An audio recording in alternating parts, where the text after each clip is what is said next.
Jeff, your executive gardener. Thanks for joining me for this episode. Hey, so I've been off for a few weeks. This is my busy time of year in healthcare. I've been traveling. But when I travel, I was at a convention last week, and a lot of people asked me one question. Wow, you must have a huge backyard to do all the farming you do, all the gardening you do. And the answer is no, I don't. I live in a typical suburbia backyard, and I try to maximize the space as much as possible. My wife cuts me off, and she's given me a little bit of the yard that I can use to grow my edible plants, and another side garden on the side that's probably 8 by 12, okay? All of that is where I produce all of my my edible fruits and plants. Now the reason I do that, and the reason I started this channel, is to show people that you can yourself garden in a small area, whether you live in a condo, a townhouse, or a suburbia home, or a city home. As long as you have a 12 by 12 area, I think you're good to go. So let me show you what I'm doing to do some small container gardening in my backyard and the success that I've had. So you've heard me talk about this repeatedly. This is the greenstalk garden. I do not get paid for them. I do not endorse it. The product simply works. So this is a 5-story soil-based garden. It's got 25 components in it that you can build. You can grow 25 plants in. Okay, all you do is put water in the top once a day, and it trickles down to all to the bottom layers. I call this my tomato tower this fall because I have about, let me see, 8 to 10 different tomato plants, and you can see they're going nuts. One of the things I love about the container gardening and the greenstalk garden is that you can control the nutrients that go to your plants. You don't have many pests, and it's easy to maintain if you travel a lot like I do. So I'm going to give you a close-up on this garden, and you're just going to see for yourself how many flowers that will turn into tomatoes that I have. It's just nuts. And I think you can see from here, look at all the yellow. It's just loaded with yellow. And the reason it's loaded with yellow is I spent a lot of time this past season on nutrients and trying to figure out how I can maximize my fruit production. Fruit being the tomatoes that are put out by the plant. You can see there's some right there, okay?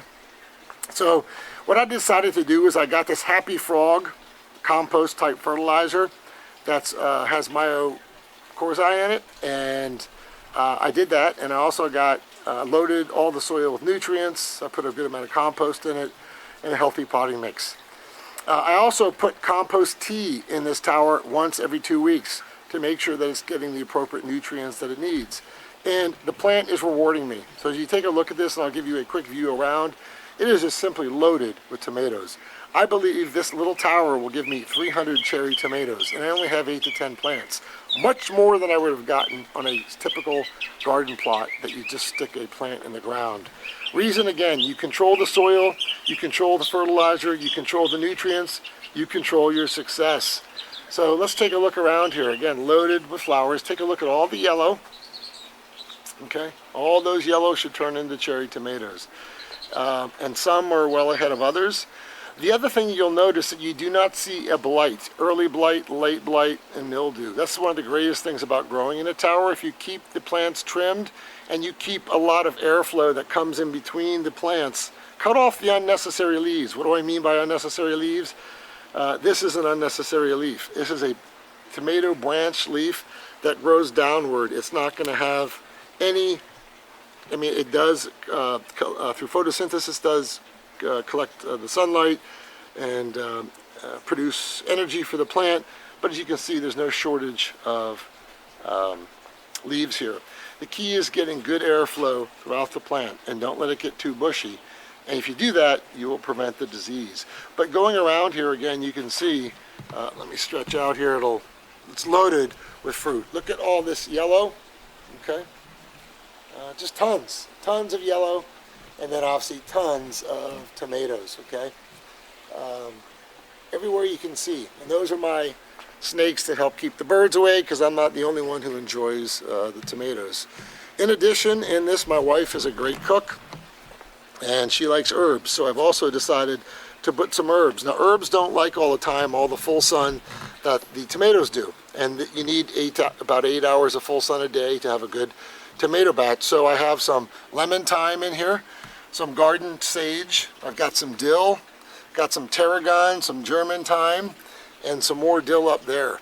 And again, sometimes herbs don't like the full sun, but you can see what's happening is if you plant your tomato plants up top, it creates a little bit of a canopy for the plants. In addition, the herb plants. In addition, the tower does spin. It's on the base, so you can continually spin the tower, so you're maximizing the amount of sun to the edible plants that like the most sun. But as you can see here, I have 4 or 5 different varieties of tomatoes. Most are on the cherry tomato, some are on the 4-ounce end, but doing great things and growing out everywhere. A successful fall, I believe, we will have with cherry tomatoes. Again, just look at all that yellow and look at all the tomatoes. So lots to go there. So let me show you some other things I'm doing here.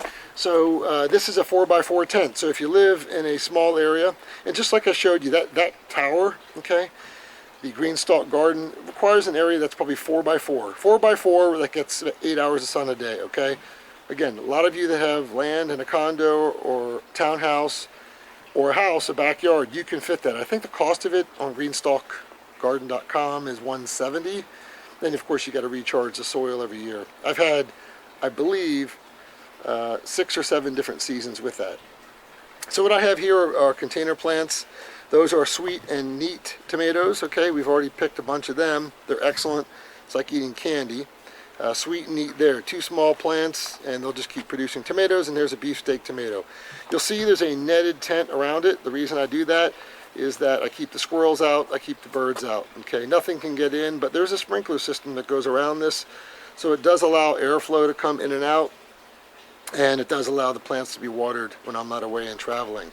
Over here, speaking of small space, I have a raised garden, a raised bed, 3x3, that's it. In it, I have Kentucky pole beans, okay? They grow up, they don't grow out, so they don't require a lot of space.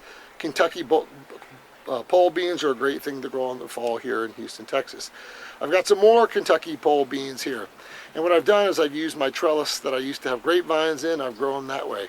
As you can see, I already have some Kentucky pole beans that have started. And this will be, I think there's 7 or 8 plants here, more than enough for my family to consume with green beans.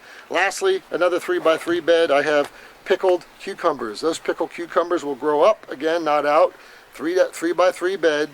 There's 2 plants in there now. I'm going to be putting 8 more between there and that raised bed. They will grow up and they will grow on this trellis, okay? And they will trellis out, and I hope to have, I don't know, 100, 150 pickling cucumbers, maybe 200, and I will be making dill pickles, one of my favorites. But as you can see here, between the area that I'm standing here, which is not that big of an area, okay?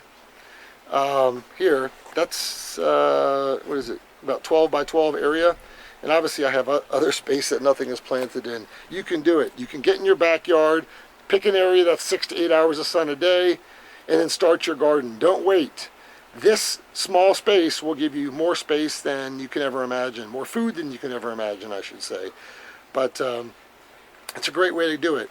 If you don't have $170 to buy the greenstalk garden, I would definitely insist on getting one of these. But everything is certainly possible when you put your mind to it and get some containers, get some good compost, get some good potting mix, and you'll have great success. So that's a quick episode. That's what's growing here in the mid-October 2017.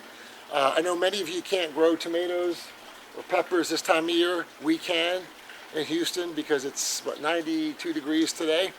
But the nights are getting below 70 and 75, which it takes for these yellow flowers to turn into fruit, okay? Otherwise, they don't turn into fruit. So I'm going to continue to grow out what I'm growing here for another month and a half, 2 months.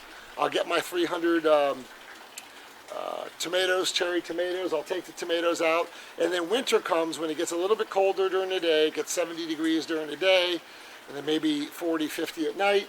I'm going to replace it with kale, okay? This is what this is. I have kale, lettuce, and other things that will be going into the greenstalk garden. If you don't have a greenstalk garden, get one. It's a great investment. You can use it again and again and again. You can garden in a small space, control your nutrients. You control the nutrients, you control the success of your plants and the success of the amount of vegetables and fruits you get it. And I have 3 seasons here that I grow things with my greenstalk garden. I got winter, I got fall, and I've got spring. Summer, it's too hot to garden. So that's really 3 seasons a year. Again, you don't need much space for the 5th time to do this. So, but the key again is you got to replace those nutrients every year to make sure whatever you're growing likes the nutrients you're putting in.